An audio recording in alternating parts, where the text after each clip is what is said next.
Acababa de vender mi empresa por $38 millones. Y para celebrar mi jubilación, mi nuera Sofía me entregó una copa de mi vino favorito para hacer un brindis. Pero cuando giró su cuerpo ocultando momentáneamente la copa de la vista de todos, lo vi. El movimiento rápido de su muñeca, el pequeño objeto blanco cayendo en el líquido rojo oscuro, desapareciendo sin dejar rastro. En ese único instante congelado tuve 3 opciones: gritar y verla hacerse la víctima, beberlo y caer en su trampa perfectamente tendida, o hacer algo completamente diferente. Lo que elegí hacer a continuación convirtió mi fiesta de jubilación en una zona de desastre, y fue solo el comienzo de una guerra que nunca quise pelear. Antes de contarte lo que sucedió, déjame saber en los comentarios desde dónde nos estás escuchando. Y presiona ese botón de me gusta y suscríbete al canal La Furia de la Abuela, si crees que a veces los movimientos más silenciosos son los más mortales.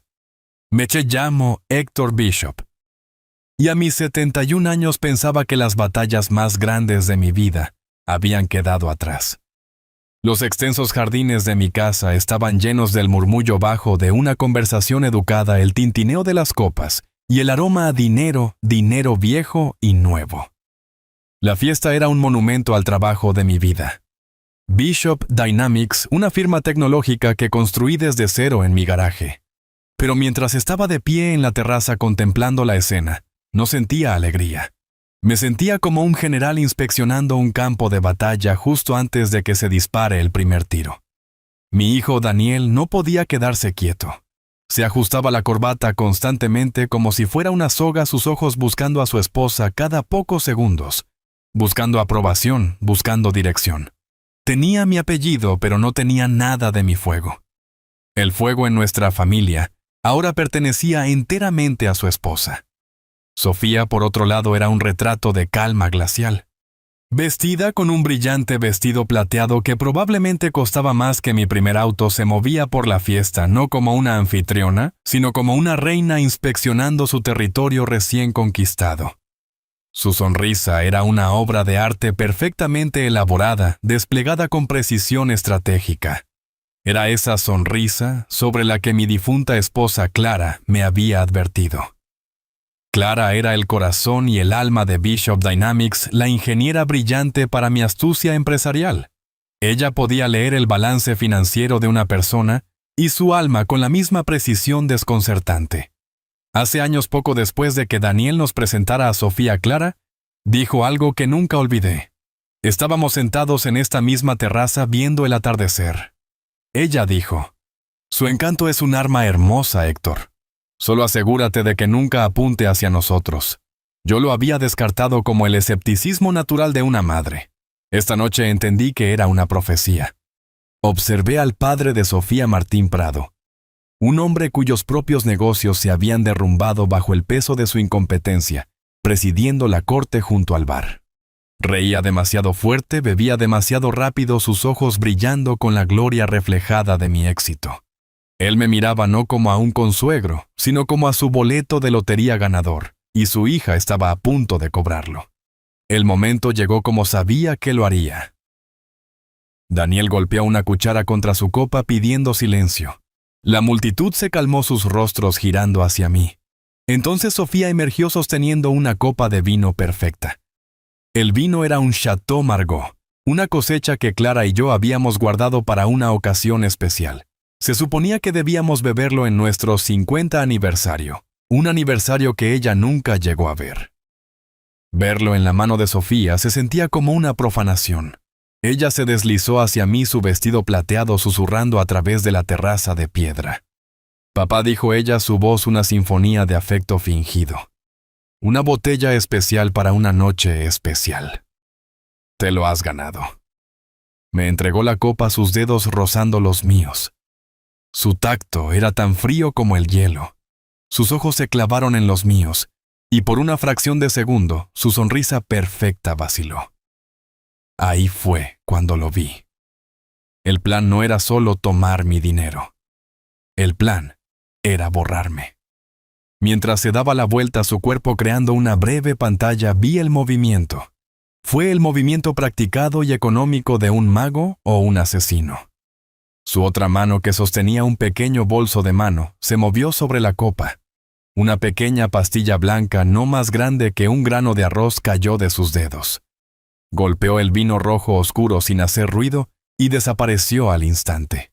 El mundo pareció ralentizarse. El murmullo de la multitud se desvaneció en un rugido sordo en mis oídos. Mi corazón, un músculo de 71 años que había sobrevivido a adquisiciones corporativas y caídas del mercado, martilleaba contra mis costillas con una fuerza que me aterraba. El pánico era un lujo que no podía permitirme. Mi mente, afilada por décadas de decisiones de alto riesgo, corrió a través de las opciones. Opción A, acusarla. Podrías haber gritado, señalado con mi dedo. Ella acaba de envenenar mi bebida. La fiesta estallaría en caos. Sofía habría derramado lágrimas perfectas acusándome de senilidad, de tener un trágico delirio paranoico relacionado con la edad. Daniel habría corrido a su lado, su rostro una máscara de dolor y vergüenza por su viejo y confundido padre. Me convertiría en el villano de mi propia historia, el viejo loco en la mansión. Me tendrían en una evaluación psiquiátrica por la mañana. Su trampa se cerraría, solo que de una manera diferente. Opción B, beberlo.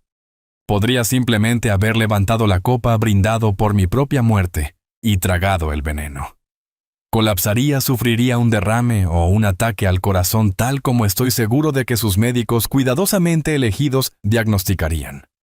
Despertaría en una cama de hospital, si es que despertaba, convertido en un vegetal, mi fortuna y mi futuro en sus capaces y malévolas manos. Opción C, rechazar la copa.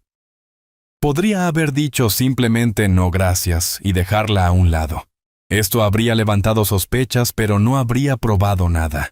Solo habría retrasado lo inevitable. Simplemente lo intentarían de nuevo, tal vez con algo más sutil, algo que no vería venir. No. El juego me había sido revelado. El tablero estaba listo y la única forma de ganar un juego es jugarlo. Mis ojos escanearon el área.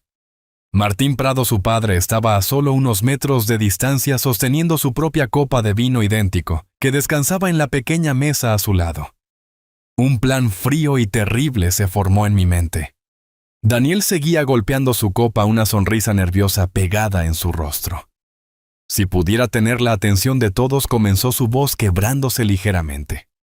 Todos los ojos estaban en él, luego en mí. Esta era mi ventana. Unos pocos segundos, era todo lo que necesitaba. Mi mano, que había estado temblando ligeramente, se quedó perfectamente quieta. Alcancé una servilleta de lino en la mesa junto a la copa de Martín como para limpiarme los labios antes del brindis. Fue un gesto natural, casual. Mi brazo movió mi cuerpo creando una pantalla momentánea, tal como lo había hecho la de ella. Mi mano cubrió las dos copas por un solo segundo crítico. Fue un intercambio simple. Mi copa por la suya por la mía. La base de las copas tocó la mesa de piedra con un suave clic idéntico. Nadie se dio cuenta. Toda la maniobra tomó menos tiempo que un solo latido del corazón. Tomé mi nueva copa, su copa, y me giré para enfrentar a la multitud, una sonrisa serena en mi rostro. Por la familia, dije con mi voz clara y fuerte. Levanté la copa y miré directamente a Sofía, cuya propia sonrisa ahora irradiaba puro triunfo. Y por recibir todo lo que merecen. Tomé un pequeño y educado sorbo. Frente a mí, Martín Prado, su padre, tomó su copa, mi copa, con un gesto teatral. Por Héctor retumbó él, y bebió toda la copa de vino envenenado de un solo trago largo y codicioso. Comencé mi discurso hablando sobre los primeros días, sobre mis sueños, sobre Clara. Hablé durante aproximadamente 1 minuto, tal vez 2. Entonces, por el rabillo del ojo, vi a Martín comenzar a fruncir el ceño. Se llevó una mano a la sien como si tratara un repentino dolor de cabeza. Trató de decirle algo a la persona a su lado, pero las palabras salieron como un balbuceo espeso y confuso. Su rostro, momentos antes sonrojado por el éxito vicario, comenzó a caerse de un lado. La copa de vino se deslizó de sus dedos y se hizo añicos en la terraza. Luego colapsó su cuerpo golpeando la piedra con un ruido sordo y repugnante, y comenzó a convulsionar. La fiesta estalló en gritos. La gente retrocedía horrorizada. Daniel corrió al lado de Martín, su rostro pálido por el shock. Sofía se quedó congelada por un momento, su expresión triunfante cuajándose en una de total incredulidad. Se llamaron a los médicos, las sirenas aullaban a lo lejos. Mi fiesta de jubilación había terminado oficialmente.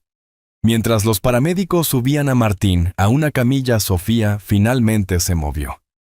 Se apresuró a seguirlos interpretando el papel de la hija angustiada.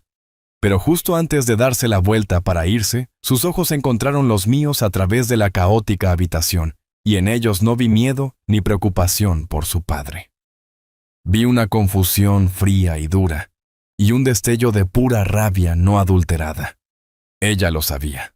No sabía cómo, pero sabía que algo había salido terriblemente mal. El juego había comenzado. El sol salió a la mañana siguiente pintando el cielo en tonos de naranja y rosa, un espectáculo sereno que se sentía como una burla al caos de la noche anterior. Estaba en mi estudio, una habitación llena de libros y recuerdos, con una taza de café negro humeante en mi mano. No había dormido. El sueño era un lujo para los hombres con conciencias limpias o para los tontos. Yo no era ninguno de los dos. Había pasado la noche repitiendo cada detalle, cada mirada, cada palabra, endureciendo mi corazón para lo que estaba por venir. Cuando mi teléfono vibró sobre el escritorio de caoba pulida, la pantalla mostrando el nombre de mi hijo, no sentí sorpresa. Lo dejé sonar 3 veces antes de contestar una pequeña y mezquina muestra de control. Contesté con un simple y neutral Daniel. Su voz salió por el altavoz tensa y fina. Papá dijo: estoy en el hospital. Hubo una pausa practicada del tipo que usan los actores para transmitir una emoción profunda. Es sobre Martín. Es malo, papá. Es realmente malo. Permanecí en silencio, obligándolo a llenar el vacío. Tomó una respiración temblorosa. Los médicos dicen que fue un derrame masivo. Isquémico, creen. No entienden qué lo causó. Estaba bien un minuto y así al siguiente. Está estable pero no puede hablar, papá, y está paralizado de su lado derecho. Las palabras eran correctas, los detalles clínicos diseñados para sonar auténticos, pero la música estaba equivocada.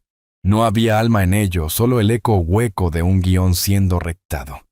Podía imaginarlo de pie, en un pasillo tranquilo del hospital con Sofía a su lado, ensayando cada una de sus palabras. Luego vino la parte que estaba esperando, la verdadera razón de su llamada. Sofía está destrozada. Continuó su voz bajando a un susurro conspirador. Se está desmoronando por completo. Sigue pensando en la fiesta, en cómo sucedió tan rápido. Ella está preocupada de que alguien pueda haber hecho algo, papá. Ella piensa que alguien podría haber estado tratando de hacerte daño, y Martín bebió tu copa por error. Ella dijo que parecías un poco extraño toda la noche. ¿Notaste algo? ¿Alguien actuando raro cerca de la mesa de bebidas? No era una pregunta. Era una ciazna acusación envuelta en un manto de preocupación. Estaba sondeando, probando mis defensas, tratando de ver si sospechaba la verdad. Me estaba dando la oportunidad de culpar a un enemigo fantasma para convertirme en el viejo confundido y paranoico que tan desesperadamente necesitaban que fuera. Dejé que el silencio colgara en el aire un momento más. Luego respondí en un tono calmado y medido, el que usaba para negociaciones comerciales, no para crisis familiares. Esas son noticias terribles, hijo, dije, mi voz goteando una preocupación paternal que no sentía. Dile a Sofía que todos estamos pensando en él. Lo más importante ahora es su cuidado. Ignoré completamente su pregunta. Toda la noche fue borrosa, Daniel. Un final terrible y confuso para lo que debería haber sido una ocasión feliz. Deberíamos dejar que los médicos hagan su trabajo. Estoy seguro de que lo resolverán. Empezó a decir algo, pero lo interrumpí suavemente. Ya di una declaración preliminar a los oficiales que respondieron anoche. Estoy seguro de que querrán hablar con todos los que estaban cerca. Todos deberíamos cooperar plenamente. Escuché una brusca toma de aire en su lado de la línea. La palabra oficiales había dado en el blanco. Murmuró algo sobre tener que volver con Sofía y colgó. Coloqué el teléfono de nuevo en el escritorio. La guerra había comenzado y mi hijo acababa de confirmar en qué bando estaba. En el momento en que terminó la llamada con Daniel, una claridad profunda y escalofriante se asentó sobre mí. Ya no había lugar para la duda ni espacio para la esperanza persistente de que de alguna manera había entendido mal. Solo había la fría y dura certeza de la traición. El dolor por el hijo que había perdido, no por la muerte, sino por la debilidad, tendría que esperar. Ahora era el momento de actuar. Levanté el teléfono de nuevo, mis dedos marcando un número que sabía de memoria. Era la línea privada de Leo Rossi, mi director financiero durante más de 30 años. Él era más que un empleado. Era el guardián de mis secretos, un amigo leal y un hombre que entendía que en el mundo de las altas finanzas el sentimiento es una responsabilidad fatal. Contestó al primer timbre. «Leo, soy Héctor», dije con mi voz desprovista de cualquier emoción. «Necesito que escuches muy cuidadosamente. Estoy invocando el protocolo de emergencia en todo mi patrimonio. Con efecto inmediato quiero una congelación total en todos los gastos no esenciales de todas las cuentas. Quiero una revisión detallada completa del acceso de Daniel, sus líneas de crédito y su historial de gastos de los últimos 5 años. Quiero cada transacción grande marcada, cada transferencia bancaria examinada. No más cheques en blanco, Leo. El banco de papá está oficialmente cerrado». Hice una pausa dejando que el peso de mis palabras se hundiera. Leo, siempre profesional, no hizo preguntas. Simplemente dijo: «Considéralo hecho, Héctor». «Una cosa más, Leo», agregué caminando hacia las puertas de cristal que daban a la terraza. «Necesito un nombre, no un buen investigador privado. Necesito al mejor absoluto del Estado. Quiero a alguien discreto, minucioso y totalmente implacable. Quiero a alguien que pueda encontrar una aguja en un pajar y luego decirme quién forjó la aguja y dónde compraron el acero. El dinero no es una preocupación». Casi podía escuchar los engranajes girando en la mente de Leo. «Conozco a un hombre», dijo después de un momento. «No es barato y no es agradable, pero encuentra cosas que la gente no quiere que se encuentren». «Perfecto», dije. «Envíame sus detalles». Después de la llamada salí a la terraza. El sol de la mañana brillaba haciendo que los fragmentos de la copa rota de Martín brillaran como diamantes esparcidos en el suelo de piedra. El equipo de limpieza había sido instruido para esperar mi señal. Fui a la pequeña mesa donde había realizado el cambio. Mi copa, de la que apenas había bebido, todavía estaba allí intacta entre los escombros de una fiesta que ahora se sentía como una escena de otra vida. Fui a la cocina y regresé con una bolsa grande y transparente con cierre hermético y un par de pinzas de acero inoxidable. Manejé la copa con la precisión desapegada de un investigador de la escena del crimen. Esta delicada pieza de cristal ya no era un recipiente para beber. Era evidencia. Era mi única prueba tangible, en un mundo que de repente se había convertido en una elaborada mentira.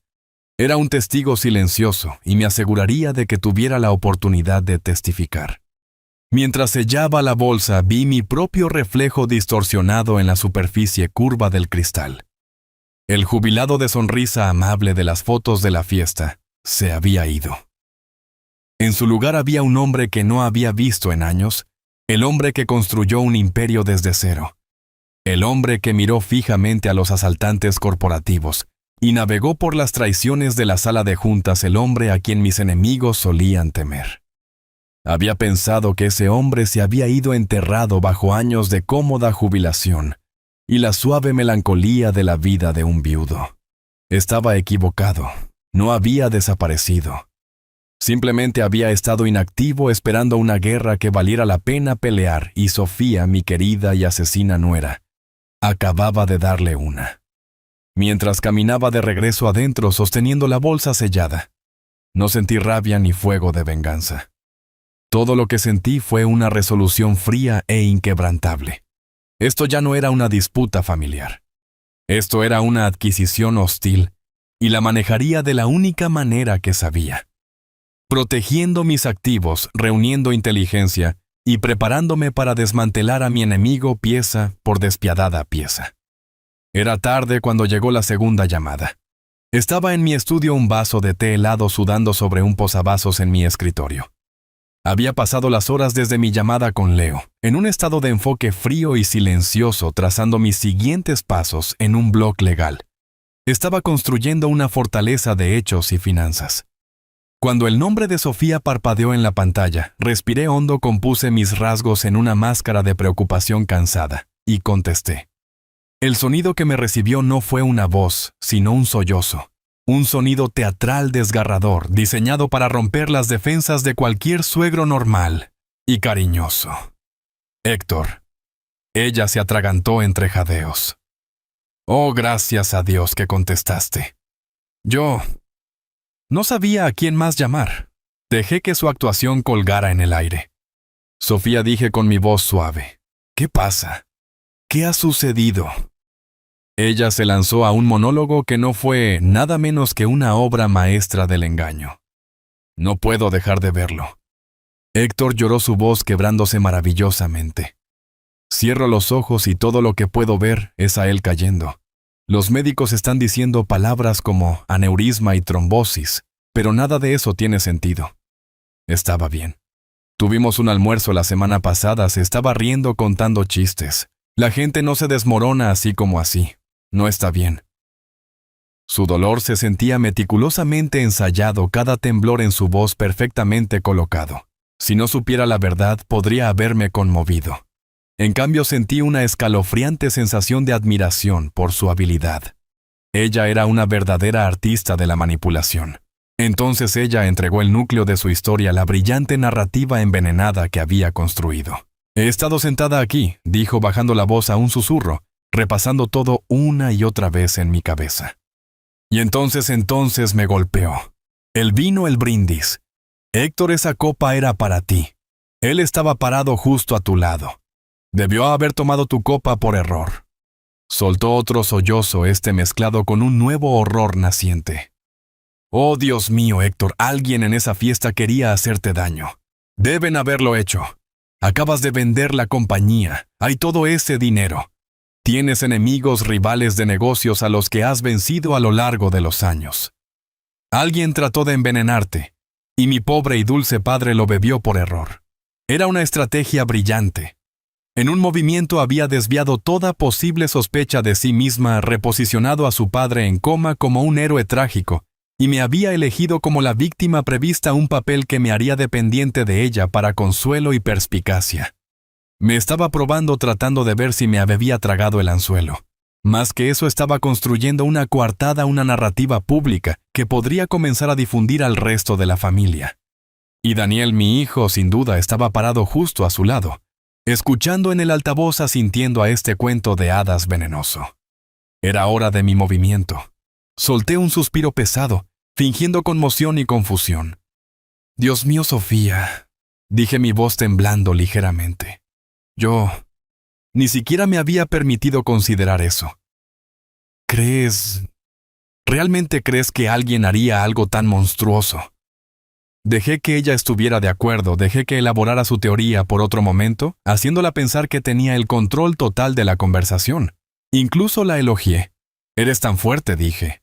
Ser capaz de pensar tan claramente en un momento como este es notable. Entonces inserté suavemente el cuchillo. Y Sofía, tienes toda la razón. No podemos descartar nada. Por eso estoy tan contento de haber sido completamente honesto con los detectives anoche. Hubo una pausa en el otro extremo de la línea solo por un segundo. El torrente de sollozos se detuvo. Cuando habló de nuevo, su voz había perdido su borde histérico, reemplazado por una nota nueva y más aguda de precaución. Los detectives. ¿Qué les dijiste? Todo, dije, manteniendo mi tono servicial e ingenuo. Les dije que era sospechoso. Les di la lista completa de invitados. Les dije que consideraran cada posibilidad. El detective Méndez, sin parentesco curiosamente, fue muy comprensivo. Dijo que tratarían la terraza como una posible escena del crimen. Mencionó que recolectarían todo para análisis forense. Huellas dactilares, fibras, pruebas químicas residuales en toda la cristalería, especialmente el vidrio roto. Dijo que en casos como este, con tanto dinero, repentinamente en juego no dejan piedras sin remover. Escuché una leve y brusca toma de aire. La máscara estaba de vuelta en su lugar en un instante. Oh, dijo ella con voz pequeña de nuevo. Bueno, eso es bueno. Me alegro de que estén siendo tan minuciosos. Pero lo había escuchado. El destello de puro y frío miedo en su voz. Había arrojado una piedra a su plácido lago de mentiras y ahora podía sentarme y ver cómo se extendían las ondas. Después de la llamada con Sofía, un silencio tranquilo y pesado descendió sobre el estudio. La adrenalina de las maniobras de la mañana se había desvanecido, reemplazada por una emoción más fría y corrosiva, el arrepentimiento. No por lo que había hecho en la fiesta, sino por lo que había fallado en hacer durante años. Un enemigo que puedes ver es un problema simple. Un enemigo que lleva la cara de tu hijo y duerme en tu habitación de invitados. Eso es un fracaso del alma. Me recosté en mi silla de cuero, el aroma de libros viejos y cera para madera, un consuelo familiar. Y me obligué a caminar hacia atrás en el tiempo, no como un padre recordando vacaciones y cumpleaños, sino como un contador forense de mi propia estupidez, buscando las banderas rojas que tan voluntariamente había ignorado. Los recuerdos no llegaron como una inundación, sino como una serie de instantáneas agudas y dolorosas. Hubo una cena hace unos 6 meses, un domingo. Sofía había hecho su excelente solomillo Wellington. La conversación era ligera y fácil. Entonces, mientras recogía los platos, hizo una pausa, su expresión una mezcla perfecta de suave preocupación. Héctor había dicho: espero que esto no sea demasiado atrevido, pero ¿has pensado en actualizar tu testamento desde que Clara falleció? Es tan importante tener estas cosas en orden para la tranquilidad de todos. Daniel había intervenido de inmediato. Tiene razón, papá. Es solo ser responsable. En ese momento se sintió como una conversación madura y cariñosa. Ahora lo veía por lo que era: reconocimiento. Estaban revisando el mapa de mi patrimonio buscando vulnerabilidades. Luego vino otro recuerdo solo unos meses después. Daniel me había llamado con tono serio. Quería hablar sobre un plan de atención médica integral. Usó frases como seguridad a largo plazo y proteger tu legado. La pieza central de su propuesta era que le otorgara un poder notarial médico. Por si acaso, papá había dicho con seriedad: estás tan sano como un roble, pero si algo sucediera, un accidente o una enfermedad, necesitaríamos poder tomar las decisiones correctas por ti, para protegerte de médicos que podrían no tener tus mejores intereses en el corazón. Lo hizo sonar como un acto de profundo amor. Ahora entendía que no estaban pidiendo el poder para proteger mi vida. Estaban pidiendo el poder para terminarla, o al menos terminar mi control sobre ella. Estaban tratando de obtener las llaves de mi jaula y casi se las había entregado. Los peores recuerdos eran los financieros. El flujo interminable de oportunidades de inversión imperdibles, que Daniel me traía, sus ojos brillando con un optimismo desesperado. Un hotel boutique en Belice. Una startup tecnológica revolucionaria que era la próxima gran cosa. Cada propuesta se entregaba con entusiasmo, pero siempre con Sofía susurrando aliento en el fondo, validando cada impulso tonto. Los préstamos que le di, que había registrado en mi mente como apoyo a mi hijo, eran, de hecho, algo completamente diferente. No estaba financiando sus sueños. Estaba financiando su engaño, permitiendo su lujoso estilo de vida, pagando el mismo vestido que ella usaba cuando intentó envenenarme. Cada recuerdo era una pieza separada de un rompecabezas que me había negado a resolver. Una pregunta sobre un testamento. Una solicitud de poder legal. Un patrón de dependencia financiera. No eran eventos aislados. Eran pasos en una campaña. Un asedio lento y metódico diseñado para desgastarme, aislarme, despojarme de mi autonomía, hasta que no fuera más que un nombre en una cuenta bancaria. Y cuando ese proceso demostró ser demasiado lento para sus deudas crecientes, se habían movido a una solución más directa. El veneno en el vino no fue su primer movimiento. Fue el último.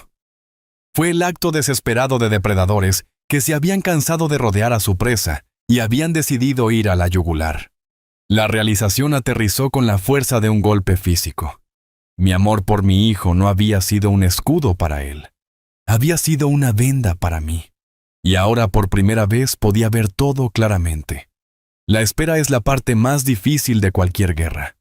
Durante 2 días existía en un estado de animación suspendida un fantasma en mi propia casa.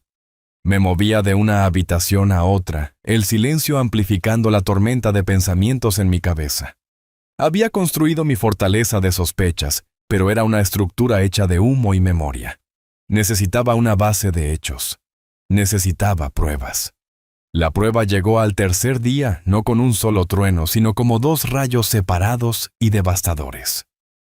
El primero llegó en forma de un correo electrónico seguro. El remitente aparecía solo como LR, las discretas iniciales de Leo Rossi. La línea de asunto contenía una sola palabra preliminar. Adjunto había un archivo encriptado. Lo abrí, mis manos firmes, mi corazón una piedra fría y pesada en mi pecho. El archivo contenía el primer informe del investigador privado, un hombre cuyo nombre no conocía y no quería conocer. El informe era conciso, clínico y totalmente condenatorio. Era una línea de tiempo de las actividades de Sofía, durante los últimos 6 meses, compilada a partir de huellas digitales y vigilancia silenciosa. Había fechas y horas de múltiples reuniones. 2 nombres en la lista destacaban. El primero era un tal doctor Alejandro Fuentes, un neurólogo cuya licencia médica había sido suspendida 2 veces, por lo que el informe denominaba vagamente evaluaciones de pacientes poco éticas. Se especializaba en el deterioro cognitivo relacionado con la edad. Sofía se había reunido con él 4 veces. El segundo nombre era una abogada, una mujer llamada Elena Reyes. El sitio web de su firma la anunciaba como especialista en leyes de cuidado de ancianos y litigios de tutela. En términos más simples, su trabajo era ayudar a las personas a tomar el control legal de los activos de sus parientes ancianos. Sofía se había reunido con la abogada Reyes 6 veces, con la reunión final teniendo lugar solo una semana antes de mi fiesta de jubilación. Las piezas encajaron con una precisión horrible. Esto no era solo un simple complot de asesinato. Era un ataque sofisticado de 2 frentes. El veneno era el plan A. Pero si eso fallaba, si yo sobrevivía pero quedaba impedido, tenían el plan B ya en marcha, un caso legal bien documentado para hacerme declarar mentalmente incompetente con un médico a sueldo y una abogada depredadora listos para testificar. Mientras procesaba la pura audacia a sangre fría de su plan, mi línea telefónica privada, la que solo un puñado de personas tenía, comenzó a sonar. Era mi contacto en el laboratorio privado de toxicología, un hombre cuya discreción había pagado generosamente a lo largo de los años.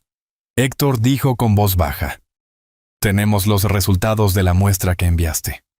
«Es interesante». Me preparé. «Interesante cómo?», pregunté. «Es un cóctel», explicó. El agente principal es tetrodotoxina, una potente neurotoxina. La encuentras en el pez globo.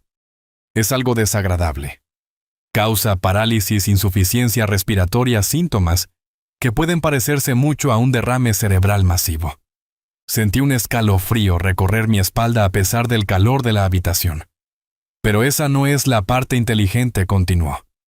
Estaba mezclado con una dosis significativa de un bloqueador beta de alta potencia del tipo utilizado para tratar afecciones cardíacas graves. En una persona sana, especialmente cuando se combina con alcohol, ese bloqueador beta causaría una caída catastrófica y repentina en la presión arterial y la frecuencia cardíaca. Imitaría un ataque cardíaco severo. Finalmente entendí. No habían dejado nada al azar. Era un veneno diseñado con negación plausible incorporada, ya fuera que mi cuerpo reaccionara como un derrame o un ataque al corazón. El resultado habría sido el mismo, un viaje al hospital donde su neurólogo mascota estaría esperando para diagnosticarme con una catástrofe natural relacionada con la edad. La causa oficial de muerte o incapacitación habría sido un evento médico no criminal. Mi último hilo de esperanza de que Daniel fuera simplemente un peón, un participante involuntario, se rompió. Este nivel de planificación, esta sofisticación intrincada y malvada, tenía el nombre de Sofía escrito por todas partes. Pero Daniel había estado allí en cada paso del camino. Él había sostenido la escalera mientras ella afilaba el cuchillo. Los 2 correos electrónicos, los 2 informes separados pintaban una sola imagen aterradora. Mi hijo y mi nuera no solo habían intentado matarme. Habían creado una caja de muerte legal y médica, una trampa sin escape. Pero habían cometido un error de cálculo fatal. Habían olvidado que yo fui quien les enseñó a jugar al ajedrez. Y yo, todavía, era el maestro del juego. La sala de conferencias en Aguilar en Asociados estaba a un mundo de distancia de las habitaciones tranquilas y embrujadas por el dolor de mi casa. Era una fortaleza de vidrio y acero encaramada 30 pisos sobre la ciudad, un lugar donde las fortunas se defendían y los imperios se desmantelaban a través de la precisa y fría aplicación de la ley. La larga mesa de mármol negro reflejaba el cielo gris de la tarde como un lago oscuro y quieto. Me senté en un extremo con Leo Rossi a mi derecha y Judith Aguilar en la cabecera de la mesa. Leo, mi amigo de 30 años, parecía cansado, los números y hechos de la traición de mi familia pesando sobre él. Judith, sin embargo, parecía energizada. Era una mujer de unos 50 años con ojos agudos e inteligentes y una presencia que irradiaba control absoluto. En su mundo no había caos, solo problemas esperando una solución estratégica. Esparcida sobre la mesa entre nosotros estaba la anatomía de la traición de mi familia. El informe del investigador privado, con su línea de tiempo de reuniones secretas. El análisis de toxicología del laboratorio con su descripción clínica del cóctel de un envenenador. Y los estados financieros de Leo, que mostraban en columnas brutales de tinta roja la profundidad de la desesperación de mi hijo y mi nuera. Durante 1 hora hablé con mi voz baja y uniforme, relatando todo desde la fiesta hasta las llamadas telefónicas. Leo intervino ocasionalmente para aclarar un punto financiero. Judith escuchó sin interrupción. No tomó notas.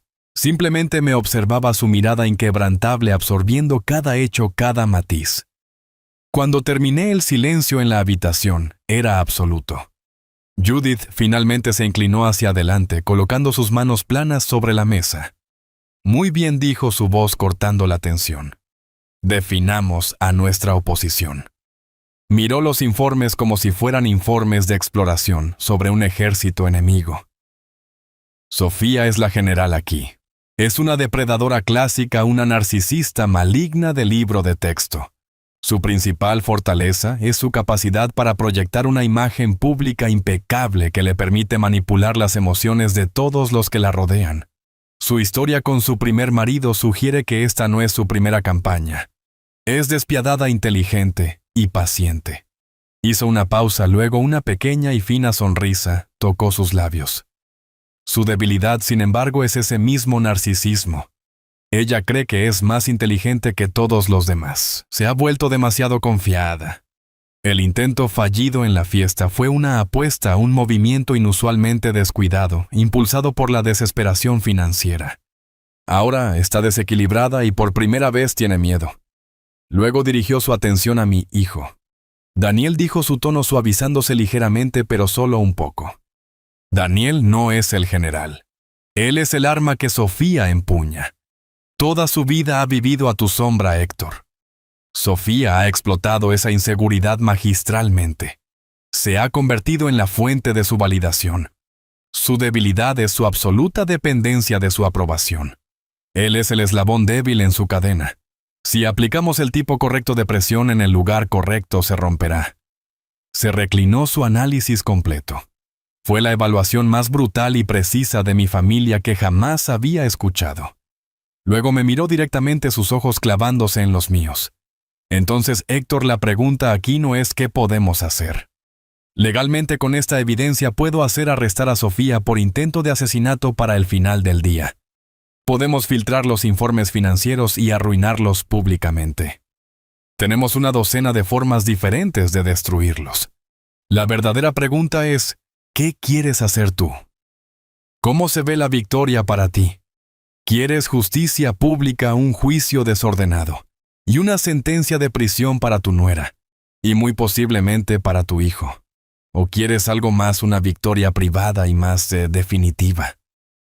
Pensé en el escándalo, los titulares, la ruina que traería al nombre que Clara y yo habíamos pasado nuestras vidas construyendo.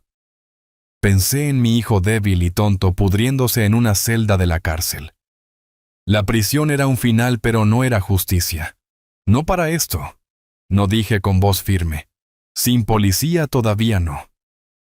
La prisión es demasiado simple. Es una jaula. No quiero enjaularlos, quiero desmantelarlos. Quiero despojarlos del poder y el estatus que tanto anhelan.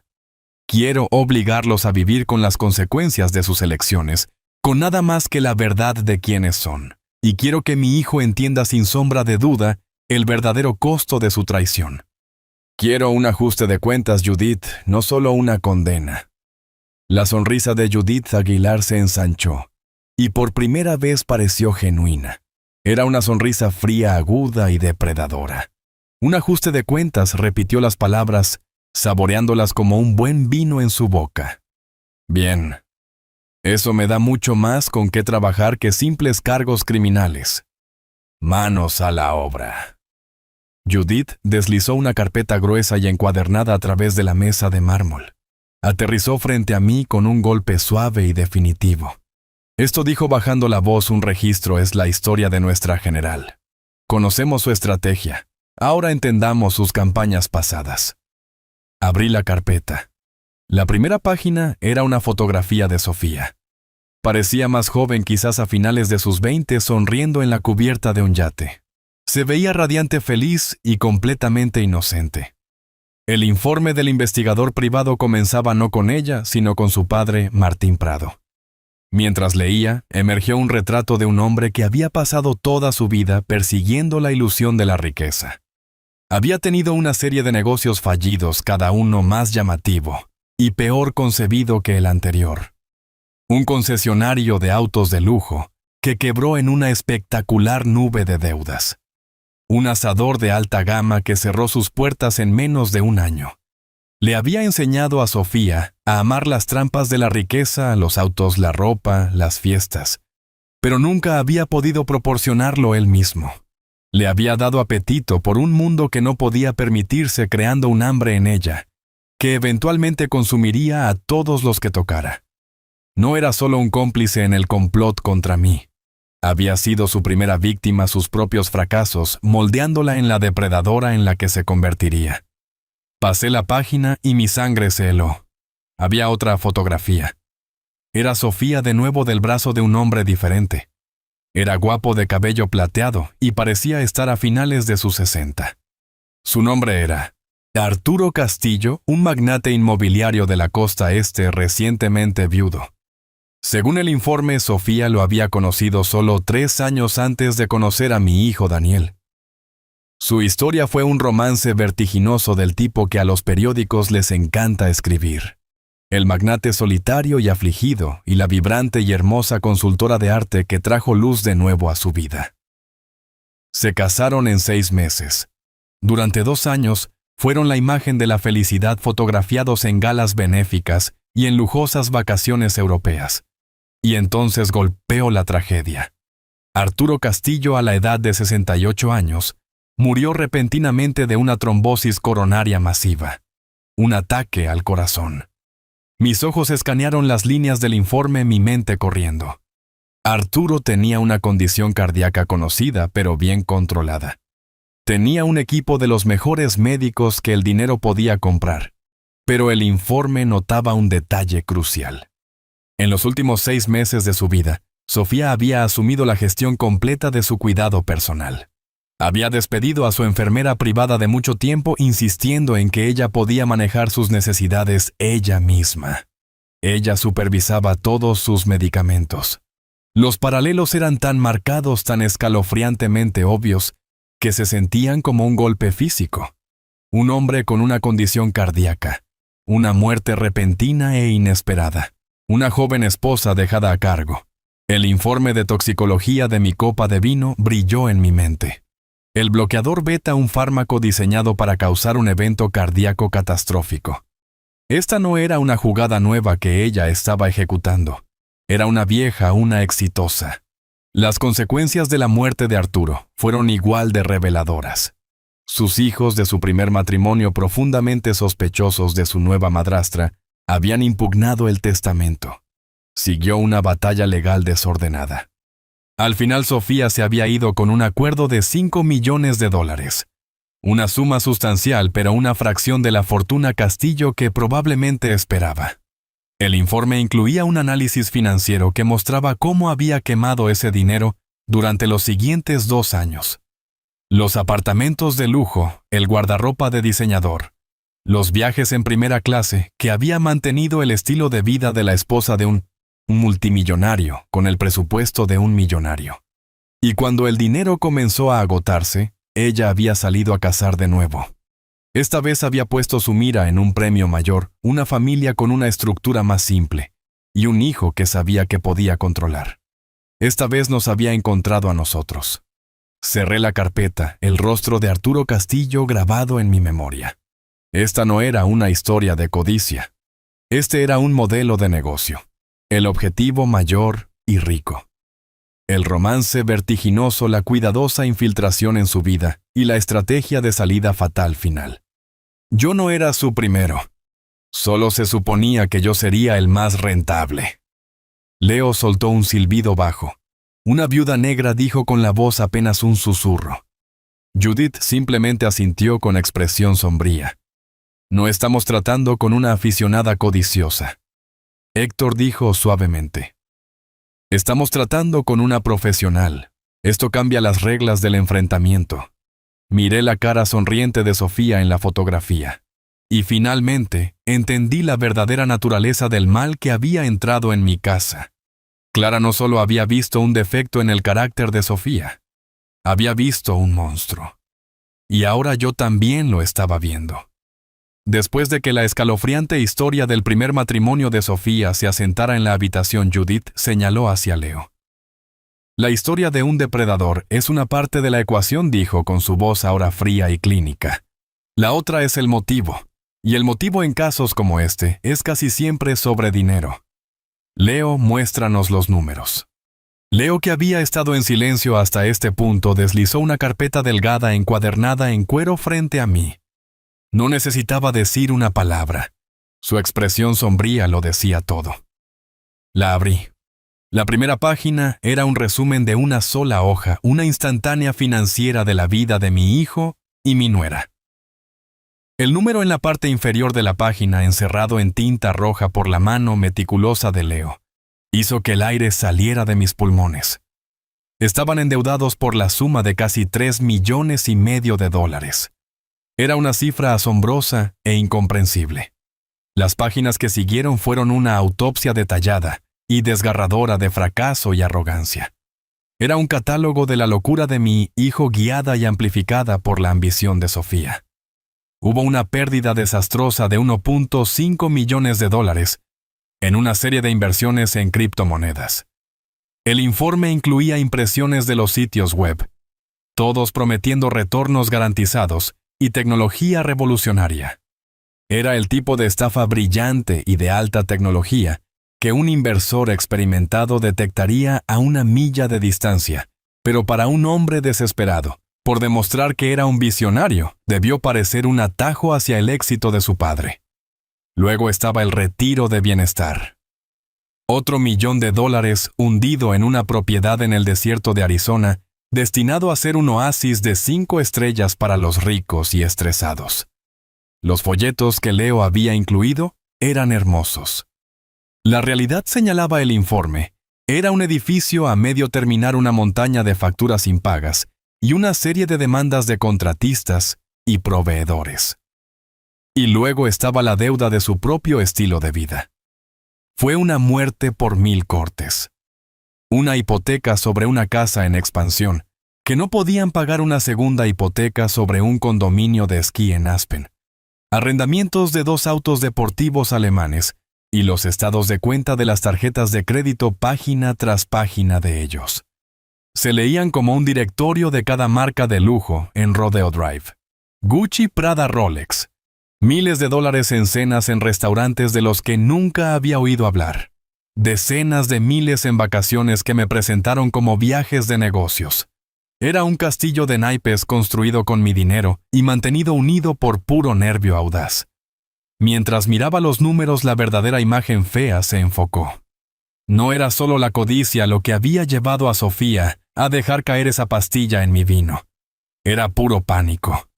Los 38 millones de dólares de la venta de mi compañía no eran un premio mayor para ellos. No era para un futuro de yates y jets privados. Era un salvavidas. Era el dinero que necesitaban para tapar los enormes agujeros en su barco que se hundía antes de que ambos se ahogaran en un mar de deudas y demandas. Estaban contra la pared. El ataque a mi vida no fue un acto de ambición. Fue un acto de desesperación. Leo señaló una entrada final en la página de resumen. «Esta es la que más me preocupa, Héctor», dijo en voz baja. Era un préstamo privado por $500,000, sacado hace solo 2 meses, de un prestamista con reputación de ser despiadado. «Mira la garantía que ofrecieron», dijo Leo. Mis ojos escanearon la línea. Mi mente se quedó en blanco por un segundo mientras leía las palabras. La garantía que habían usado era una carta falsificada supuestamente firmada por mi administrador de patrimonio, garantizándoles una participación mayoritaria en mi patrimonio tras mi muerte o incapacitación legal. El veneno no se trataba solo de heredar los 38 millones. Se trataba de activar la garantía de un préstamo que estaban a punto de incumplir. Mi vida, mi muerte se había convertido en una partida en su contabilidad desesperada y patética. Y supe con una certeza que me heló hasta los huesos que había llegado el momento de equilibrar los libros. Después de que Leo terminó los números, y los hechos colgaron en el aire fríos y afilados, como fragmentos de vidrio Judith, y Leo me miraban esperando una orden, una decisión estratégica. Pero en ese momento no era un CEO en una sala de juntas. Solo era un padre que había fallado. Saqué mi teléfono y deslicé las fotos, hasta encontrar la que estaba buscando. Era una foto de Daniel tomada hace 15 años en un viaje de pesca. Sostenía una trucha pequeña y brillante, su sonrisa tan amplia que amenazaba con partirle la cara en 2. Sus ojos brillaban con un orgullo simple y sin complicaciones. No era el heredero de un imperio en esa foto. Solo era un niño orgulloso de algo que había logrado por sí mismo. Una ola amarga de arrepentimiento me invadió tan poderosa que casi me quitó el aliento. ¿A dónde se fue ese niño? ¿Y qué papel jugué yo en su desaparición? Pasé mi vida construyendo Bishop Dynamics. Trabajaba 18 horas al día, tomaba vuelos nocturnos y vivía en un estado de desfase horario perpetuo. Me dije a mí mismo que lo hacía por él, por su futuro. Estaba construyendo un legado que él heredaría algún día. Qué tonto monumental fui. Le di todo lo que el dinero podía comprar: las mejores escuelas, los autos más rápidos, un fondo fiduciario que lo aisló de las duras realidades del mundo. Le di una vida sin lucha y al hacerlo le robé la oportunidad de desarrollar carácter. Estaba tan ocupado enseñándole los principios de los negocios que olvidé enseñarle a ser un hombre. Le enseñé a leer un balance general, pero no a leer el carácter de una persona. Construí una red de seguridad de dinero tan gruesa que nunca aprendió a pararse sobre sus propios pies. Recuerdo las rodillas raspadas y los desamores de la secundaria. No estuve allí para la mayoría de ellos. Estaba en salas de juntas en Tokio o cerrando tratos en Frankfurt. Llamaba, por supuesto. Enviaba dinero. Pensé que eso era suficiente. Pensé que eso era lo que hacía un buen padre, un padre exitoso. Compré su afecto. Pagué por su comodidad. Pero nunca me gané realmente su respeto porque nunca le mostré cómo respetarse a sí mismo. Creé un vacío en el alma de mi hijo. Un espacio hueco que dolía por validación, por alguien que le dijera que era más que solo el hijo de Héctor Bishop. Y entonces llegó Sofía. La vi como una mujer segura y ambiciosa que finalmente encendería un fuego en él que lo haría más fuerte. Estaba tan ciego. Ella lo vio exactamente por lo que era: un hombre hueco con una llave de oro macizo a un reino. No necesitaba amarlo. Solo necesitaba validarlo. Elogiaba sus terribles ideas de negocios. Aplaudía sus gastos imprudentes. Le decía que era un visionario, un genio incomprendido. Ella llenó ese espacio vacío dentro de él y al hacerlo tomó posesión de su alma. Se volvió completamente dependiente de ella, un títere que bailaba al son de su ambición. Él no era su socio. Era su primera y más esencial adquisición. Mirando la foto del niño sonriente con el pez, y luego los números fríos y duros de su fracaso en la mesa, finalmente entendí la verdad devastadora. Sofía es un monstruo, una viuda negra que se aprovecha de los débiles. Pero mi hijo abrió la puerta y la invitó a nuestras vidas. Él se la mantuvo abierta mientras ella plantaba su veneno en el corazón de nuestra familia. Ella pudo haber cargado el arma y apuntado a mi cabeza, pero Daniel le entregó las balas. Eligió su validación sobre el amor de su padre. Eligió sus mentiras sobre una vida de verdad. Y ese es un fracaso que nos pertenece a ambos. Esa es una verdad que tendré que cargar por el resto de mis días. Justo cuando estaba absorbiendo el peso de mis propios fracasos como padre, el teléfono de Judith vibró en la mesa pulida. Una notificación silenciosa. Ella la miró, su expresión ilegible.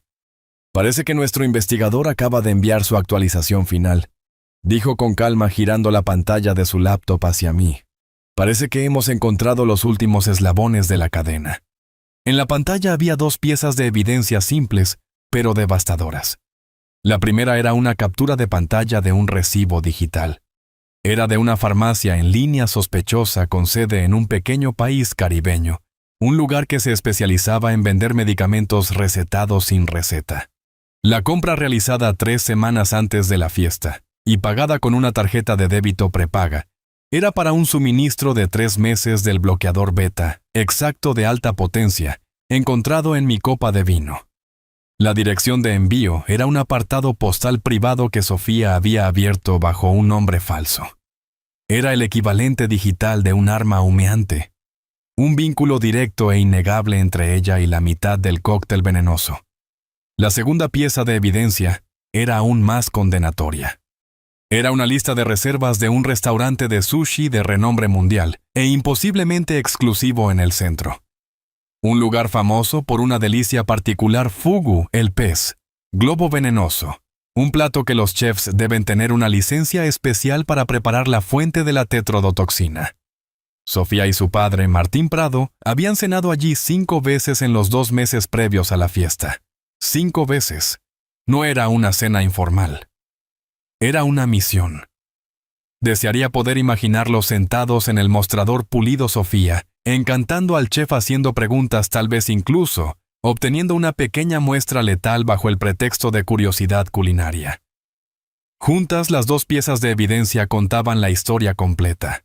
La adquisición cuidadosa del bloqueador beta escondido detrás de capas de anonimato digital, la obtención de la neurotoxina de un lugar público pero exclusivo.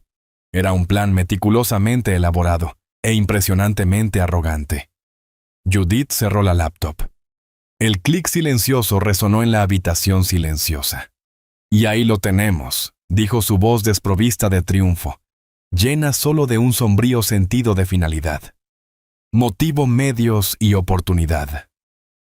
Tenemos una cadena de evidencia completa e ininterrumpida desde sus crímenes pasados hasta sus intenciones actuales, desde sus reuniones secretas hasta el veneno mismo. La red está cerrada, Héctor. Tenía razón. El tiempo de reunir inteligencia había terminado. La fase de reaccionar a sus movimientos había terminado. Todas las piezas estaban en el tablero. La evidencia estaba compilada, la trampa se entendía y el enemigo estaba claramente definido. La pregunta ya no era qué habían hecho. La única pregunta que quedaba era qué iba a hacer yo al respecto. El tiempo para la defensa había terminado. Era hora de atacar. La evidencia yacía sobre la mesa entre nosotros, un retrato completo y condenatorio de codicia e intento de asesinato. Toda la rabia, todo el dolor, todo el arrepentimiento, ahora se habían fusionado en un solo punto agudo. Una decisión. Judith Aguilar me había preguntado cómo se veía la victoria. Y ahora tenía que responder. Por un largo momento miré por la ventana hacia la ciudad abajo, un testamento extenso de ambición y consecuencia. Podía hacer una llamada telefónica, solo una, y todo el peso impersonal del sistema de justicia descendería sobre mi familia. Lo imaginé con perfecta claridad. Las luces intermitentes fuera de su casa. Sofía despojada de su vestido de diseñador, siendo llevada esposada a su rostro una máscara de rabia desafiante para las cámaras de noticias. Los medios descenderían como buitres festejando sobre el cadáver de nuestra familia. El apellido Bishop, el nombre que Clara y yo habíamos construido como un símbolo de integridad e innovación, se convertiría en sinónimo de escándalo, veneno y traición. Sería la historia principal durante semanas. Y Daniel, mi hijo, mi tonto y roto hijo, sería arrastrado con ella. Sería etiquetado como cómplice, un monstruo de voluntad débil, que conspiró para matar a su propio padre. Cambiaría sus trajes caros por un mono de prisión, su vida total e irrevocablemente destruida. ¿Y para qué? Para que la sociedad pudiera ver que se hacía justicia. Sofía se convertiría en una sensación mediática, un monstruo con el que los tabloides se obsesionarían. De una manera retorcida, le daría la atención que anhelaba. La haría infame. ¿Pero qué le enseñaría a Daniel? Nada. Simplemente lo aplastaría extinguiendo la última pequeña brasa del niño que una vez sostuvo un pez con una sonrisa orgullosa y pura. Ese camino era una amputación. Era rápido, brutal y final. Pero se sentía mal. Se sentía demasiado fácil para Sofía y demasiado destructivo para lo que quedaba de mi hijo. Pero había otro camino, un camino más tranquilo, más frío y más difícil. No se trataba de perdón. El perdón era imposible. Se trataba de un tipo diferente de justicia. Una justicia que no solo castigaba, sino que corregía. Una justicia que no solo destruía, sino que desmantelaba pieza por dolorosa pieza. No quería ver a Sofía en un tribunal haciéndose la víctima para un jurado comprensivo. Quería ver la mirada en sus ojos cuando se diera cuenta de que el viejo tonto del que había tratado de deshacerse la había superado sistemáticamente, que su intrincada red de mentiras se había desenredado y que todo su mundo estaba a punto de ser embargado. Quería que se fuera con nada más que el sabor amargo de su propio fracaso. Y Daniel no quería que un juez lo sentenciara. Quería que él se sentenciara a sí mismo. Quería obligarlo a pararse en los escombros de la vida que había elegido y mirar su propio reflejo sin Sofía allí, para decirle quién ser. Quería darle una última elección imposible, encontrar una manera de reconstruirse a sí mismo de las cenizas de su propia debilidad, o ser consumido por ellas. Era una esperanza escasa, tal vez una esperanza de tontos, pero era lo único a lo que el padre en mí tenía para aferrarse. Me aparté de la ventana y miré a Judith y Leo. No dije con mi voz tranquila, pero firme la decisión finalmente tomada. No llamaremos a la policía. No les daremos la satisfacción de un espectáculo público. Me encontré con la mirada aguda de Judith. No quiero destruirlos en un tribunal. Quiero llevarlos a la bancarrota moral, financiera y espiritualmente. Quiero dejarlos con nada más que el peso total de sus consecuencias. Dijiste que podías trabajar con un ajuste de cuentas. Démosles uno que nunca olvidarán. Esa noche me fui a casa desde la oficina de Judith con una estrategia, pero mi corazón era un campo de batalla. La decisión de no llamar a la policía se sentía correcta, pero era una carga solitaria y pesada de llevar. Me encontré vagando por los pasillos tranquilos de mi casa, deteniéndome finalmente en la puerta del estudio de Clara. No había cambiado nada desde que falleció. Sus libros todavía alineaban los estantes, sus bolígrafos favoritos todavía descansaban en el secante de su escritorio antiguo. Era un museo de una vida, un tributo a la mujer que había sido mi verdadera socia en todos los sentidos de la palabra. Me senté en su silla, el cuero fresco contra mi piel, y pasé mi mano sobre la madera lisa y desgastada del escritorio. Mis dedos rozaron una pequeña imperfección casi invisible en el tallado adornado de un cajón del escritorio. Era un compartimento secreto que Clara me había mostrado hace años, un lugar donde guardaba cosas que consideraba verdaderamente privadas. Me había olvidado por completo de él. Con un suave empujón, el pequeño panel se abrió con un clic. Dentro, anidado en una cama de terciopelo descolorido, había una sola unidad USB plateada pequeña. Mi corazón comenzó a latir con fuerza. Se sentía como encontrar un mensaje en una botella, una voz de un mundo que pensaba que se había ido para siempre. La llevé a mi propio estudio, mis manos temblando mientras la conectaba a mi laptop. Solo había un archivo en la unidad. Era un documento de texto simple llamado «Para Héctor». Hice clic para abrirlo y la pantalla se llenó con la fuente familiar y directa que Clara siempre usaba. La carta comenzaba sin sentimentalismos. Mi queridísimo Héctor leía: «Si estás leyendo esto, significa que el arma hermosa finalmente ha sido apuntada hacia nosotros y ya no estoy a tu lado para ayudarte a verla. Por favor, no te enojes conmigo por esto. He estado observando a Sofía durante años. He visto el hambre en sus ojos, un hambre que no tiene nada que ver con el amor, y todo que ver con la adquisición». Mientras leía, era como si Clara estuviera en la habitación conmigo, su voz tranquila y firme cortando mi dolor y confusión. «También he observado a nuestro hijo», continuó. «Conozco tu corazón, mi amor. Tu mayor fortaleza es tu capacidad ilimitada de amar, especialmente a Daniel. Pero en este caso también es tu mayor debilidad. Tu amor te hará querer perdonar, encontrar excusas, creer las mentiras, porque la verdad es demasiado dolorosa de soportar. No puedes permitirte ese lujo ahora. No solo estás luchando por tu dinero, Héctor. Estás luchando por el alma de nuestro hijo y por el legado que construimos juntos, un legado de integridad, no solo de riqueza». Sus palabras no eran una súplica emocional. Eran un informe estratégico desde más allá de la tumba. «No luches contra ella con ira», escribió. «La ira es su combustible. Te hará predecible. No luches contra ella con fuerza bruta, como llamar a la policía. Ella convertirá eso en una historia de un viejo confundido atacando. Debes luchar contra ella con inteligencia, con precisión. Debes desmantelar sus argumentos, exponer sus mentiras y acorralarla con la verdad, hasta que no tenga espacio para maniobrar. Debes proteger nuestro legado. Y lo más importante, debes proteger a Daniel no solo de ella, sino de sí mismo». Y luego vino la revelación final asombrosa. Sabía que este día podría llegar, concluía la carta. «Y he hecho preparativos. Bishop Dynamics, la compañía que acabas de vender, fue siempre solo la cara pública de nuestro trabajo. He pasado los últimos 5 años construyendo silenciosamente una fortaleza para proteger lo que es verdaderamente nuestro. Nuestras patentes más valiosas, nuestra propiedad intelectual central, nuestras propiedades inmobiliarias, todas están aseguradas. He establecido un plan de contingencia. Judith Aguilar lo sabe todo. Ella era mi abogada antes de ser la tuya. Confía en ella. Deja que te guíe. Termina el trabajo que comencé, mi amor.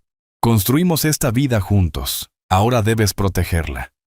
Me recosté en mi silla, las palabras en la pantalla borrosas a través de una película de lágrimas. Era su último regalo para mí, su último acto de amor. Ella había visto venir la tormenta y me había construido un arca. Mi resolución se endureció, pasando de ira caliente a acero frío y claro. Esta ya no era solo mi pelea, era nuestra. Y no le fallaría. A la mañana siguiente, armado con el mensaje de mi difunta esposa, entré de nuevo en la oficina de Judith Aguilar. El horizonte de la ciudad fuera de su ventana parecía menos amenazante, hoy las nubes grises menos opresivas. Ya no era un hombre reaccionando a una crisis. Era el ejecutor de un plan maestro, un plan trazado por una estratega brillante a la que había tenido la suerte de llamar mi esposa. Me senté en la mesa de conferencias de mármol y coloqué la pequeña unidad USB plateada entre nosotros. Judith la miró luego a mí y una sonrisa lenta y cómplice se extendió por su rostro. Entonces dijo con su voz suave: «¿La encontraste?». Me preguntaba cuándo lo harías. Clara siempre tuvo un don para lo dramático. Sentí un nudo formarse en mi garganta. Ella me dijo que sabías todo, Judith. Dijo que tenía un plan de contingencia. La sonrisa de Judith se desvaneció, reemplazada por una mirada de profundo respeto. Héctor dijo: lo que Clara construyó no fue un plan de contingencia. Era una fortaleza legal y financiera tan perfectamente construida que Fort Knox parece un cobertizo de jardín en comparación. Giró su laptop hacia mí. En la pantalla había un organigrama complejo, una red de fideicomisos y compañías holding que me hizo dar vueltas la cabeza. En la parte superior, en una fuente simple y negrita, estaban las palabras SIB Legacy Holdings. Clara Bishop Legacy Holdings. Durante los últimos 5 años de su vida, explicó Judith, mientras tú dirigías las operaciones diarias de Bishop Dynamics. Clara estaba construyendo silenciosamente el arca. Ella vio venir la tormenta mucho antes que cualquiera de nosotros. Trabajó conmigo y con un equipo de los mejores abogados de fideicomisos internacionales para reestructurar todo. La empresa que acabas de vender, Bishop Dynamics, fue sistemáticamente despojada de sus activos más valiosos. Era un cascarón, Héctor. Un cascarón muy rentable y muy público, pero un cascarón al fin y al cabo. Mi mente luchaba por comprender la escala de lo que estaba diciendo. Las patentes de nuestras tecnologías principales, continuó Judith, señalando un cuadro en el gráfico, se mantienen en un fideicomiso de propiedad intelectual con sede en Delaware. Los bienes raíces comerciales, incluida la sede corporativa, son propiedad de un fideicomiso de inversión inmobiliaria separado. Todo lo de valor real y duradero se movió pieza por pieza a la bóveda impenetrable de SEB Legacy Holdings. Entonces entregó el golpe final y asombroso. Los 38 millones de la venta, dijo con sus ojos perforando los míos, no eran más que un señuelo. Era cebo. Clara sabía que si Sofía alguna vez hacía un movimiento iría por la pila de efectivo más visible y obvia. Ella quería que pensaran que ese era todo el premio. Judith hizo clic en un botón y apareció un solo número en la pantalla. Era la valoración auditada actual de los activos en poder de CB Legacy Holdings. El número era de más de $200 millones. Lo miré sin palabras. Mi esposa, mi tranquila y brillante Clara, no solo había anticipado el ataque, había preparado la trampa perfecta para él.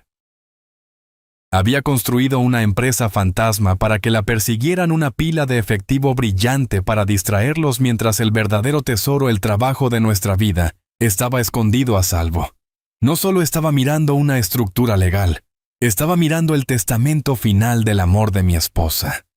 Era un amor que no era solo emocional, sino estratégico.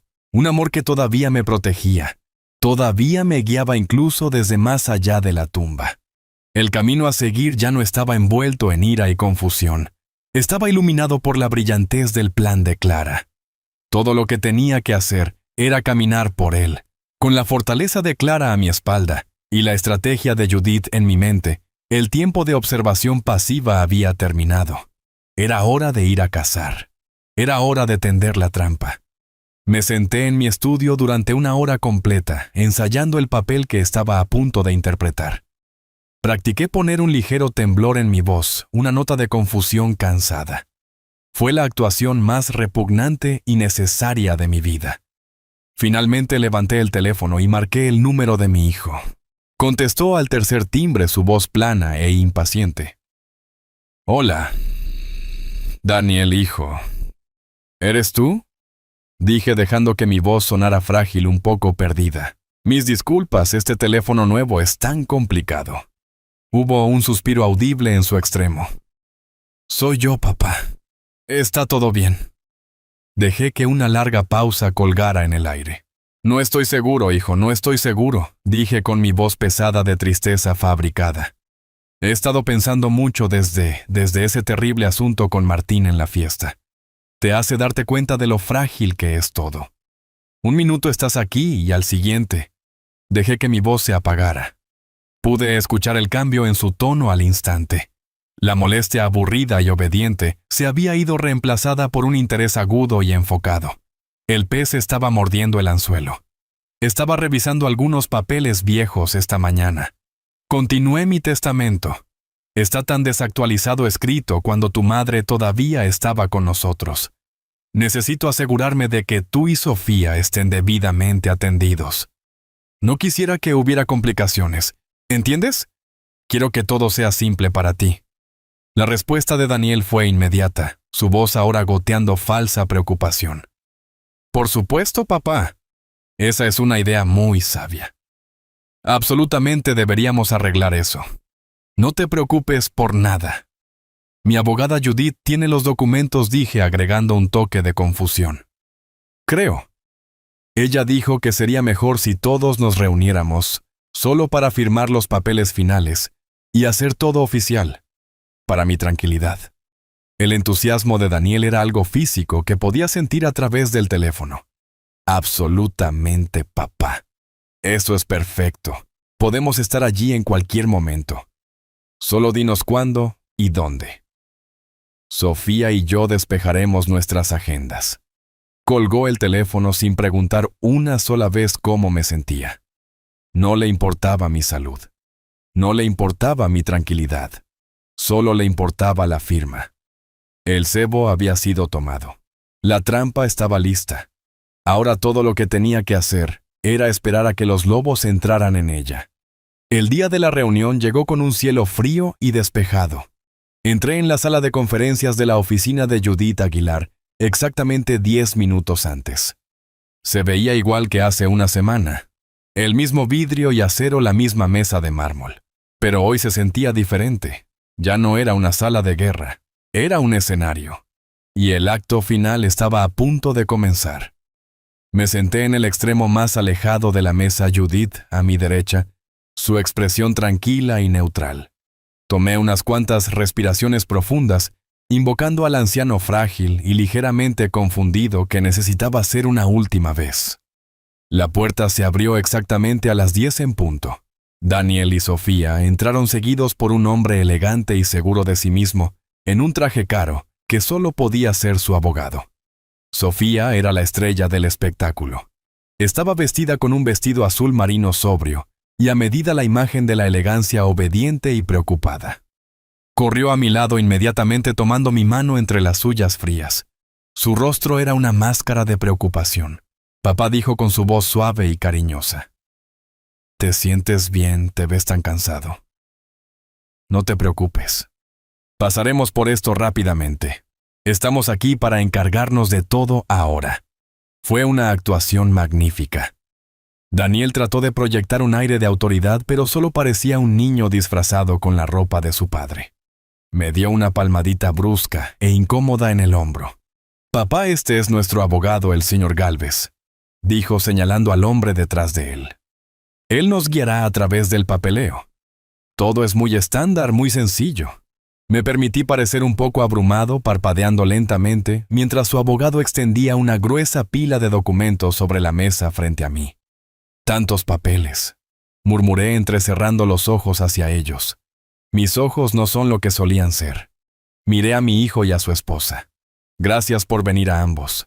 Es un gran consuelo saber que están aquí para ayudarme a manejar las cosas». Los observé, el hijo preocupado y la nuera amorosa. Eran buitres vestidos de luto rodeando lo que creían que era un animal moribundo. Intercambiaron una pequeña mirada triunfante, un destello de victoria compartida tan rápido que pensaron que nadie lo vería. Pero yo lo vi.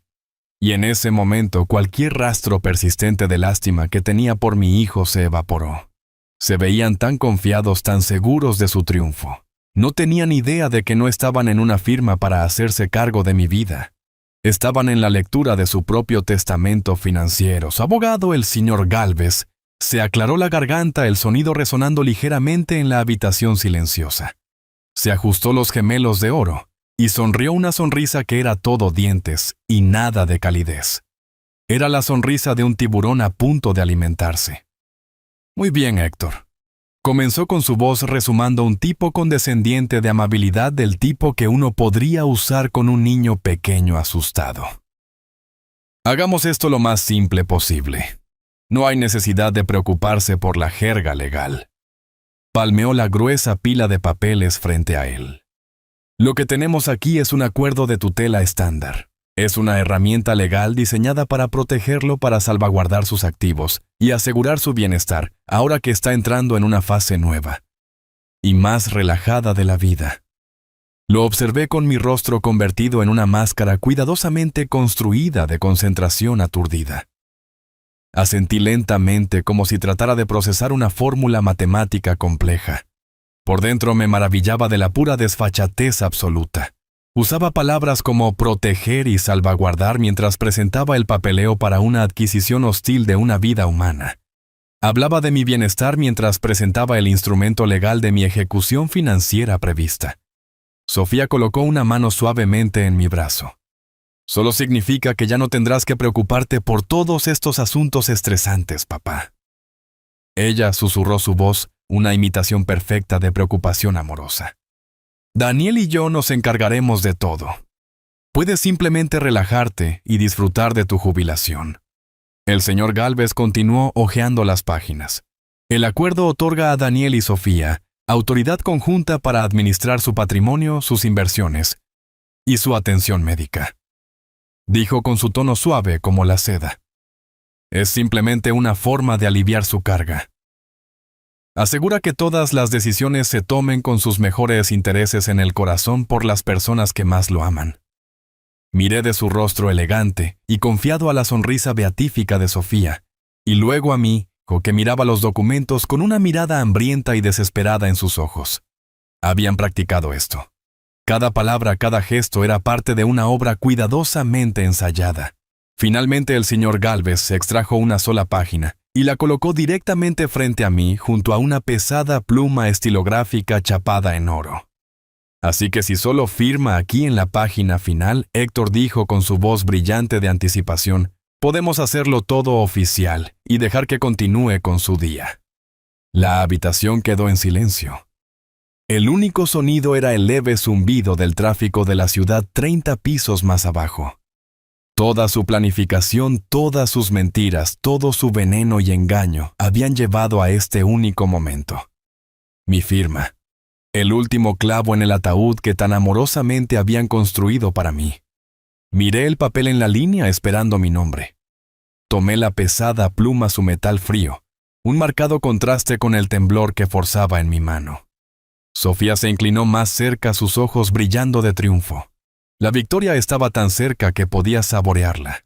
Mi mano sosteniendo la pesada pluma de oro se cernía sobre la línea de firma. El temblor que fingía de repente se sintió real. El aire en la habitación estaba denso de anticipación. La sonrisa de Sofía era un corte depredador, sus ojos fijos en la punta de la pluma. Daniel prácticamente estaba conteniendo la respiración. Su abogado, el señor Gálvez, se recostó en su silla con una mirada presumida y satisfecha en su rostro. Estaban a segundos de la victoria. Y ahí fue cuando Judith Aguilar habló. En realidad, dijo su voz perfectamente calmada, cortando el silencio como el bisturí de un cirujano. No creo que necesites firmar eso, Héctor. Todos se congelaron. La sonrisa de Sofía vaciló. Daniel parpadeó confundido. El señor Gálvez se inclinó hacia adelante, su expresión cambiando de presunción a irritación. Perdón, dijo bruscamente. Este es un procedimiento legal estándar.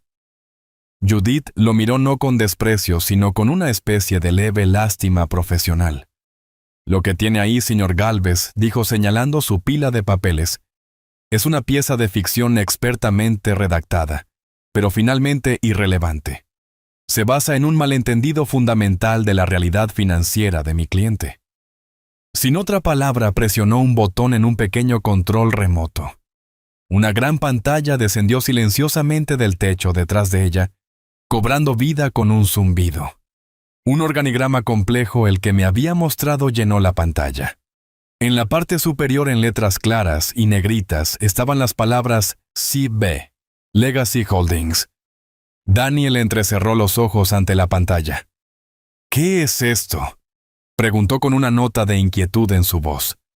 Sofía no dijo nada, sus ojos entrecerrados, tratando de comprender lo que estaba viendo.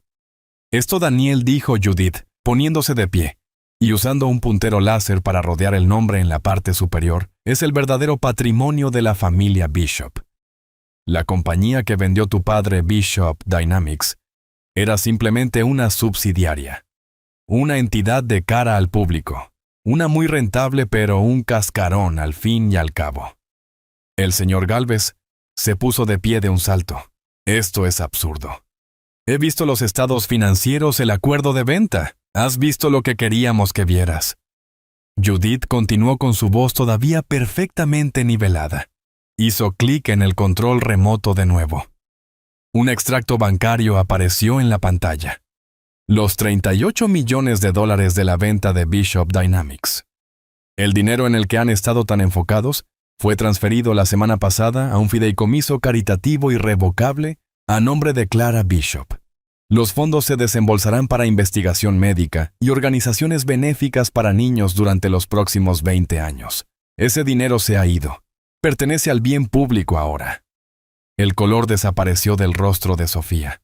Daniel parecía como si le hubieran dado un puñetazo en el estómago. ¿De qué estás hablando?, tartamudeó. Yo soy su hijo. Soy el heredero. El puntero láser de Judith se movió a un cuadro en la parte inferior del gráfico, un cuadro conectado a nada más. Tenía el nombre de Daniel en él. Eres el beneficiario de un fideicomiso personal separado establecido por tu madre hace años, dijo. Pero en cuanto a los activos de control de CB, Legacy Holdings, que a partir de la valoración de esta mañana, valen poco más de 200 millones de dólares tú. Daniel, no tienes acciones, no tienes reclamo de herencia y no tienes absolutamente ninguna autoridad. La finalidad en su voz era absoluta. La confianza presumida en sus rostros se cuajó en una incredulidad cruda y fea. Su mundo perfectamente construido, todo su futuro, acababa de ser vaporizado frente a sus ojos por un puntero láser y una verdad que nunca en sus sueños más salvajes y arrogantes se habían molestado en buscar. La trampa se había cerrado. El silencio que siguió a la revelación de Judith fue más pesado y profundo que cualquiera que hubiera experimentado. Era el sonido de un mundo rompiéndose. Daniel simplemente miraba la pantalla con la boca ligeramente abierta, su mente obviamente incapaz de procesar la escala de la realidad financiera que acababa de estrellarse contra él. Pero Sofía, su reacción fue diferente. La máscara de shock se derritió rápidamente, reemplazada por la mirada fría y dura de un depredador acorralado. Su hermoso rostro, hace un momento una imagen de preocupación amorosa, se retorció en una máscara de furia pura y no adulterada. Esto es una mentira, siseó con su voz baja y peligrosa. Esto es un truco. Eres un viejo senil y tonto, y estás tratando de estafar a tu propio hijo de su derecho de nacimiento. Su abogado, el señor Galvez, parecía aterrorizado como un hombre que había entrado en una jaula, esperando un caniche y encontró un tigre. Judith ni siquiera se inmutó. Un derecho de nacimiento. Zora Bishop preguntó con su tono peligrosamente suave. ¿Es así como lo llamas? Hizo clic en el control remoto de nuevo. Un archivo de sonido apareció en la pantalla y luego la propia voz de Sofía llenó la habitación goteando lágrimas falsas. Era la grabación de su llamada telefónica conmigo, aquella donde hiló su elaborado cuento de un enemigo misterioso. Alguien trató de envenenarte, y mi pobre y dulce padre lo bebió por error, gritó su voz grabada.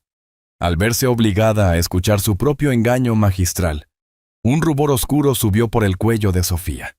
Y hablando de veneno, continuó Judith, haciendo clic en la siguiente diapositiva.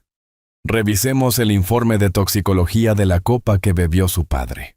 Los detalles clínicos de la tetrodotoxina y el bloqueador beta llenaron la pantalla. Un cóctel bastante sofisticado, notó Judith, casualmente diseñado para imitar un evento cardíaco natural o un derrame cerebral. Uno podría pensar que fue diseñado por alguien que tenía alguna experiencia previa con este tipo de cosas. Dejó que eso colgara en el aire por un momento antes de entregar el golpe final. Hizo clic de nuevo.